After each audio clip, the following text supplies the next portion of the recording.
So what prompted Fastlane's changing fortunes? It was really a combination of 2 or 3 things. So we signed an exclusivity deal with Unity Ads, and this meant that all of the ads, the video ads we showed in the game to our players were from Unity's platform, and they gave us a preferential deal on that, which meant that we were making, increased the amount of money we were making per video we were showing to the players. So that had a big impact on the LTVs and therefore on the ROIs we were getting.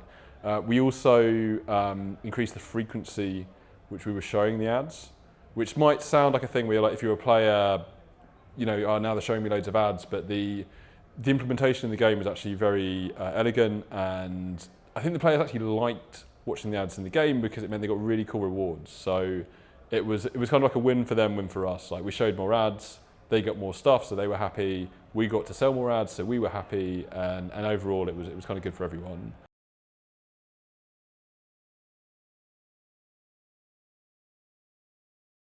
So the rewarded ads in Fastlane are very much built into the game from the ground up. So compared to some of our older games where we added the ads after we'd built the games, with Fastlane, the game was built partly with video ads in mind. So the implementation of the game is, I think, very well done in that it's captured in the flavour of the game, where we'll say, here's a word from our sponsors, and it gives a very good reward for the player. So at the end of doing a race, where they've been racing and shooting other cars, they will get a reward, and the message will pop up and say, hey, if you watch this short ad, we'll double the rewards you get from the race, which is actually a pretty big deal for the players. So it was a nice, neat implementation, and it worked really well. Yeah, the players liked it, and yeah, we had really, really good results with that.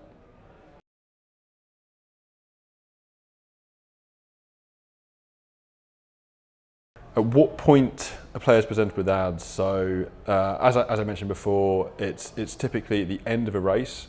The player will be shown what we call a rewarded ad, which means the player receives a reward for watching the ad. What we did with some other players who don't utilise the rewarded ads is, after a while, we then will show what we call an interstitial ad, which is one which isn't rewarded, basically. If the player doesn't click to watch the rewarded ads, eventually we'll put them into a category where we're like, occasionally we're just going to show you an interstitial ad. But we don't like those ones so much because they're less fun for the players. So our policy on advertising competitor games, by and large, we don't have a specific policy. There's actually very few competitors of Fastlane. I think Hawk Squadron is the only other major shoot 'em up game in the West. So obviously, in terms of the overall inventory of ads, like very, very few are for direct competitors. In terms of showing adverts at Hawk, I think we're fine with it. We feel confident about our game, and we think people like playing it, and we're not scared for people to play competitor games because we think our one's better, basically. Did we see any cannibalization of IAPs? So I can actually give you a very straight answer on this. We ran an A/B test, as I mentioned in my talk, where we doubled the frequency with which players were showing the rewarded ads, and we saw no cannibalization of IAPs. The reality is actually not that many people buy APs in the game. It's something like 1%. So for the vast majority of players, it couldn't cannibalize.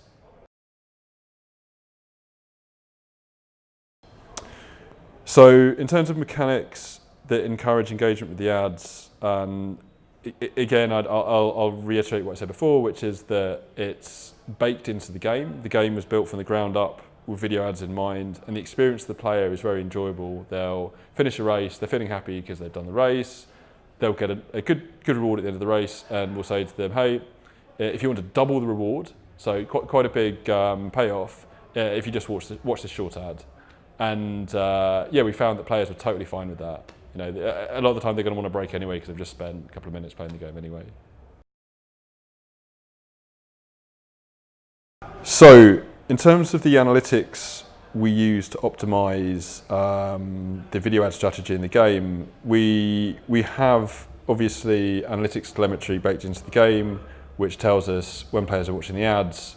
We use a company called Singular, which aggregates all of the advertising data from the third parties, and also we use AppsFlyer for attribution within the game. So combining all of these data sources, we have a very good feel for what kind of returns we're getting from the ads we're showing, and that's one of the key elements for the UA team to use when they're trying to manage their campaigns. Our approach to user acquisition in Fastlane, funnily enough, is very much centered around video ads. So we use a lot of Vungle ads. The reason for that is they innovated playable ads.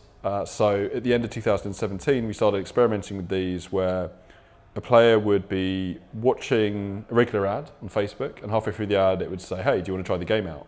And then they could just put the thumb on the screen, start playing the game, and at the end of their go on the game, it would then say, hey, do you want to install the game? And we found that those had a huge impact on conversion. So from guys watching the ad to guys installing the game, it increased at something like 50%. So that was really good for us. Back then it was just Vungle. A lot of the main marketing partners now provide that service. So these playable ads, I'd say, were the main innovation we had in terms of ad tech.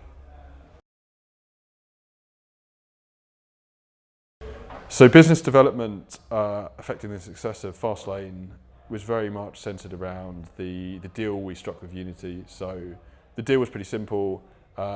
We signed an exclusivity partnership deal with Unity in return for them giving us a good deal on the video ads we were showing in the game, and that proved very successful for both us and Unity. So I'd say it was one of the key reasons why the game was successful. Yeah, and we're very thankful to Unity for that.